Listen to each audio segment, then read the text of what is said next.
see on minu jaoks, kui ma jälle avastasin, et ma olen sellise loo kunagi kirjutanud, oli tõestus, et ma ei hakanud looduse süvaküsimustega tegelema alles siis, kui minust sai Osooni saatejuht. Vaid et ma olen nende asjade üle mõelnud juba ammuilma. Et see raamatuke on ilmunud siin 88 või 89, et ma olen selle varem juba kirjutanud. Loo nimi on Valgus.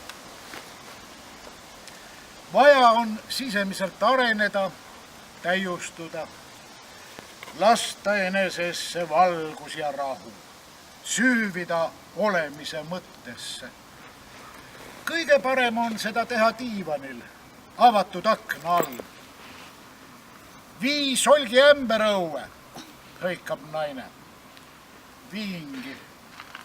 Loodus on imeline. Võtame või komposti hunniku. Millised peidetud ümber kujundavad protsessid siin toimuvad. Milline sisemine soojus. Too ämber tuppa, hüüab naine. Toon. Huvitav ja salapärane on see inimese eksistents. Tõuseb püsti, läheb toast välja, varsti tuleb jälle tagasi. Milleks? Miks sa tühjaks ei valanud, oinas? Küsib naine. Lähen tagasi õue. Inimese ja looduse koosolu pakub alati ainet meditatsiooniks. Võtame või solgi. Mida on temas rohkem, kas loodust või inimest? Las tuleb valgus mu peale, las ilmutab tõtt. Tuppa, karjub naine, kohe tuppa. Tulengi. Inimene on kõrge ilm.